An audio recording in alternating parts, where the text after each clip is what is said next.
Hello guys, അസ്സലാമു അലൈക്കും. Welcome to my new channel Sajna's kitchen. ഇന്ന് നമ്മൾ വളരെ ഹെൽത്തിയും ടേസ്റ്റിയുമായിട്ടുള്ള ഒരു കടലക്കറിയാണ് ഉണ്ടാക്കാൻ പോകുന്നത്. അതിനായി നമുക്ക് വീട്ടിലോട്ട് കിടക്കാം. ആദ്യമായി ഞാൻ 1 ഗ്ലാസ് കടലയാണ് ഇവിടെ എടുത്തിരിക്കുന്നത്. ഓവർനൈറ്റ് സോക്ക് ചെയ്ത കടലയാണ്. അത് ഞാൻ ആവശ്യത്തിന് ഉപ്പും വെള്ളവും ചേർത്ത് നന്നായി വേവിച്ചെടുക്കുകയാണ്. ഇവിടെ കടല കുതിരാൻ വെച്ച അതേ വെള്ളം തന്നെ ഇട്ടാണ് ഞാൻ വേവിച്ചെടുക്കുന്നത്.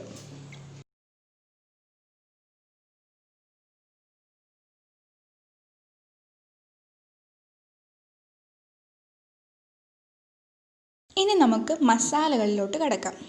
ആദ്യം തന്നെ ഒരു 1.5 മീഡിയം സവാള അരിഞ്ഞത്, ഒരു 3-4 പച്ചമുളക്, ഒരു 2 അല്ലെങ്കിൽ 1 ടേബിൾ സ്പൂൺ ഇഞ്ചി വെളുത്തുള്ളി പേസ്റ്റ്, ഒരു നുള്ള് പെരുംജീരകം, കുറച്ച് മല്ലിയില, ആവശ്യത്തിന് വേപ്പില, പിന്നെ ഇവിടെ ക്യാരറ്റും ക്യാപ്സിക്കവും ഞാൻ എടുത്തിട്ടുണ്ട്.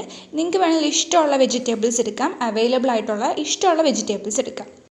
ഒരു പാൻ എടുത്ത് അത് ചൂടായതിനു ശേഷം കുറച്ച് എണ്ണ ഒഴിച്ച് കടുക് വറുത്തെടുക്കാം. അത് കഴിഞ്ഞ് കടുക് വറുത്ത് കഴിഞ്ഞതിന് ശേഷം 2-3 പച്ചമുളകും കുറച്ച് വേപ്പില ഇട്ടിട്ട് നന്നായി ഒന്ന് ഇളക്കി കൊടുക്കാം.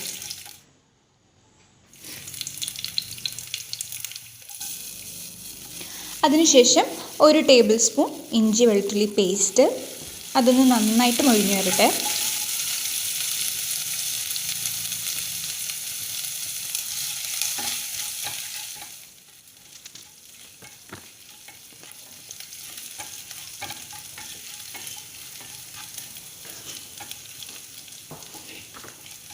ഇപ്പോൾ ഇഞ്ചിയും വെളുത്തുള്ളിയും നന്നായിട്ട് മൊരിഞ്ഞ് വന്നിട്ടുണ്ട്.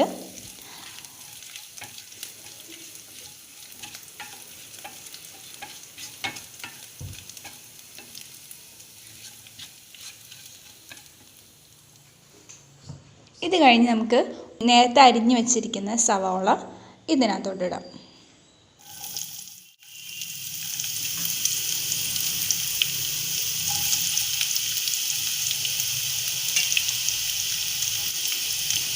ഇതൊന്ന് നന്നായി വഴഞ്ഞ് വരണ വരെ നമുക്കൊന്ന് വെയിറ്റ് ചെയ്ത് കൊടുക്കാം. പെട്ടെന്ന് വഴഞ്ഞ് കിട്ടാൻ വേണ്ടിയിട്ട് നമുക്ക് കുറച്ച് ഉപ്പും കൂടി ആഡ് ചെയ്ത് കൊടുക്കാം. നന്നായിട്ട് സവാള മുരിഞ്ഞ് വരുന്ന വരെ, ഒന്ന് വാടുന്ന വരെ നമുക്കൊന്ന് വെയിറ്റ് ചെയ്യാം.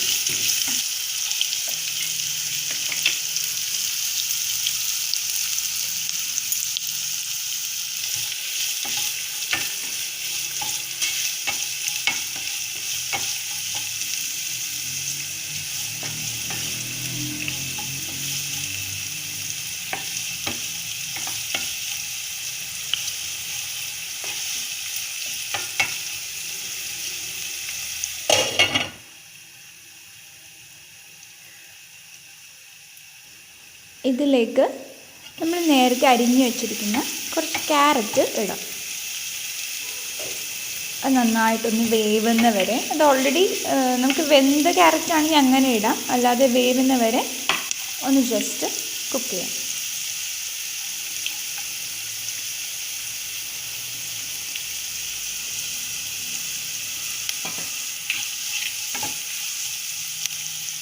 ഇതിലേക്ക് ഒരു നുള്ള് പെരുംജീരകം,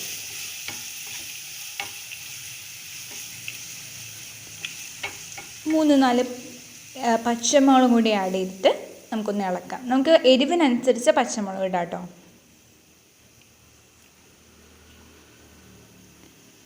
ആ പെരുംജീരകമൊക്കെ ഇടുമ്പോൾ നല്ല സ്മെല്ല് വരും ജീരകത്തിൻ്റെ.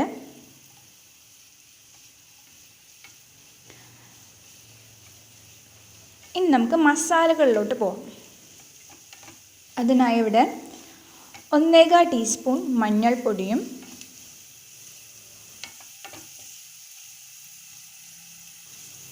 1/4 ടീസ്പൂൺ മുളക് പൊടിയും,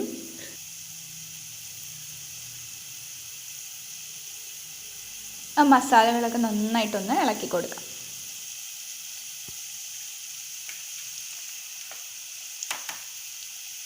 ഇനി നമുക്ക് അവസാനം ക്യാപ്സിക്കം ഇട്ട് കൊടുക്കാം. ക്യാപ്സിക്കം അവസാനം ഇടുന്നതാണ് നല്ലത്, കാരണം അധികം കുക്കാവേണ്ട ആവശ്യമില്ല. ഒന്ന് കടിക്കാൻ കിട്ടുന്നത് നല്ല ടേസ്റ്റ് ആയിരിക്കും. ഇതൊക്കെ ഇട്ട് നന്നായിട്ട് ഇളക്കി കൊടുക്കാം. സവാളയൊക്കെ ഒന്ന് മുരിഞ്ഞ് വന്നതിന് ശേഷം 2 സ്പൂൺ മല്ലിപ്പൊടി ഇട്ട് കൊടുക്കാം.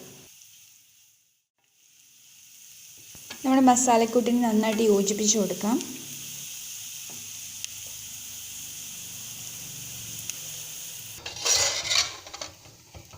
അപ്പോൾ നമ്മുടെ കടല വെന്ത് വന്നിട്ടുണ്ട്. അത് നമുക്ക് ഒരു ബൗൾ കടല മാറ്റി വെച്ചിട്ട് അത് നമുക്ക് മിക്സിയിലിട്ട് നന്നായിട്ടൊന്ന് പേസ്റ്റ് ആക്കി എടുക്കാം.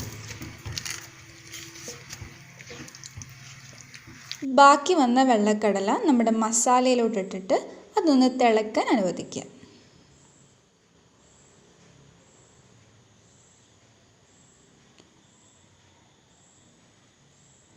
ഇനി നമ്മുടെ കറിയുടെ മുകളിലോട്ട് കുറച്ച് മല്ലിയില ഒന്ന് വിതറി കൊടുക്കാം.